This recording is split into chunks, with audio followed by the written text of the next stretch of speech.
Assalamualaikum warahmatullahi wabarakatuh. Salam sejahtera bagi kita semua. Hai, apa kabar semua? Apakah kalian pernah merasa tertekan di dalam dunia kerja, bingung mengambil keputusan atau kesulitan dalam menghadapi konflik dengan rekan kerja?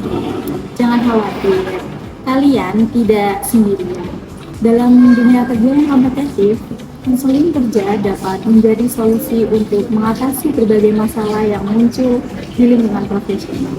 Mari kita bahas apa itu konseling di dalam dunia kerja, tujuan, manfaat, tipe, proses, dan implementasi. Baik, mari kita mulai dengan definisi. Konseling berasal dari kata Latin consulum, artinya bersama dan memahami. Ini adalah proses membantu individu mengatasi hambatan dan mencapai potensi optimal mereka. Para ahli mendefinisikan konseling sebagai yang pertama, bantuan untuk memahami kebutuhan dan mencapai tujuan individu. Kedua, layanan profesional tatap muka untuk mengembangkan perilaku positif. Dalam dunia kerja, konseling adalah bimbingan profesional untuk membantu karyawan mengatasi masalah emosional dan psikologis. Konseling berperan penting dalam pengembangan profesional dan produktivitas karyawan. Menurut Baharudin, ada 3 tipe konseling. Yang pertama, direktif konseling. Konselor mendengarkan, membuat keputusan bersama, dan memberi arah.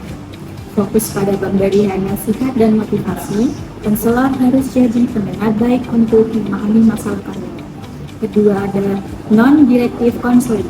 Berpusat pada klien, konselor tidak menilai atau menasihati.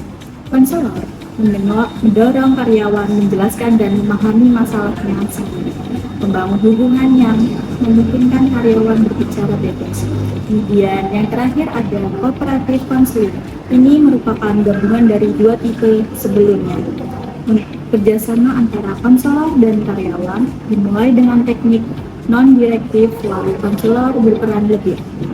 Setiap tipe memiliki pendekatan berbeda dalam membantu karyawan mengatasi masalah emosional dan meningkatkan kinerja di tempat kerja. Untuk selanjutnya yakni tujuan.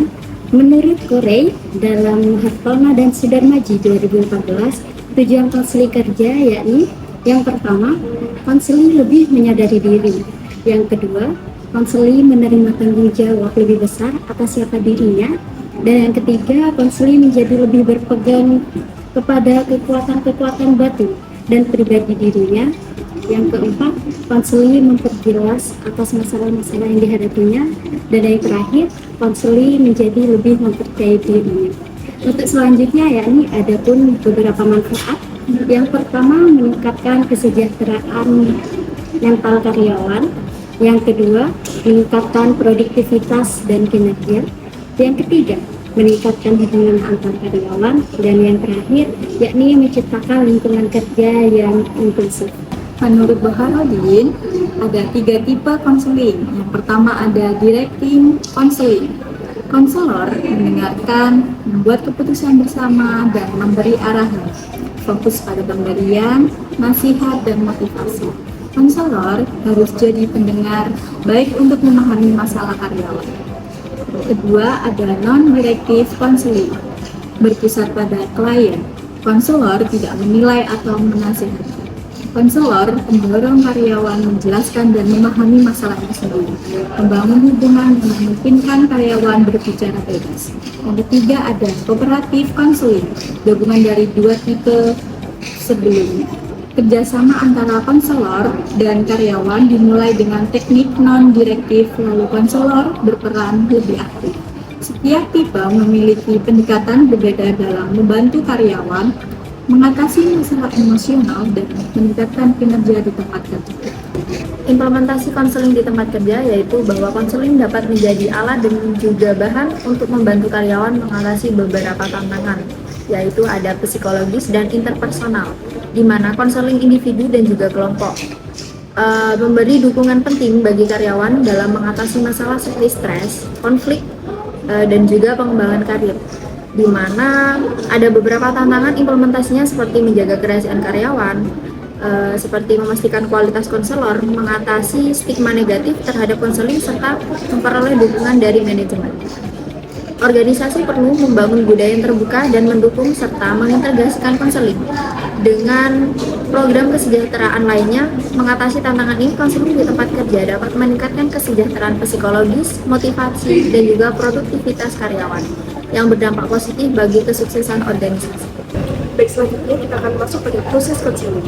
Menurut Undang-Undang 1979, proses konseling adalah peristiwa yang telah berlangsung dan memberi makna bagi peserta konseling, yaitu konselor dan konseli. Secara umum, proses konseling terdiri dari 3 tahapan, yaitu tahapan awal atau tahapan mendefinisikan masalah. Yang kedua, ada tahapan inti atau tahapan kerja, dan yang ketiga ada tahapan akhir atau tahapan perubahan dan tindakan. Baik, kita akan masuk pada tahapan awal, di mana tahapan ini terdiri dari membangun hubungan konseling yang melibatkan konselor. Yang kedua, ada memperjelas dan mendefinisikan masalah. Dan yang ketiga, membuat penafsiran dan penjajakan. Dan yang terakhir, menegosiasikan kontak. Selanjutnya, ada tahapan inti atau tahapan kerja. Yang pertama, ada menjelajahi dan mengeksplorasi masalah yang dialami oleh konseling. Yang kedua, menjaga agar hubungan konseling secara terperingat. Yang ketiga, ada proses konseling agar berjalan sesuai kontrak. Selanjutnya akan masuk pada tahapan akhir atau tahapan tindakan.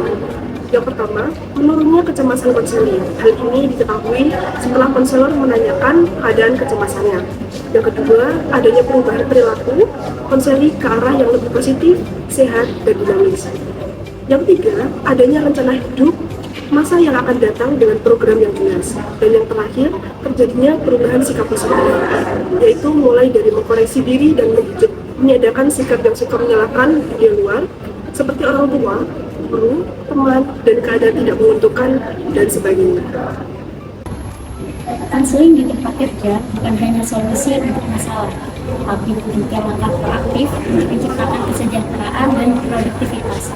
Mari kita jaga kesehatan kita bersama untuk masa depan kita yang lebih baik. Sekian video dari kami, sampai jumpa. Assalamualaikum warahmatullahi wabarakatuh.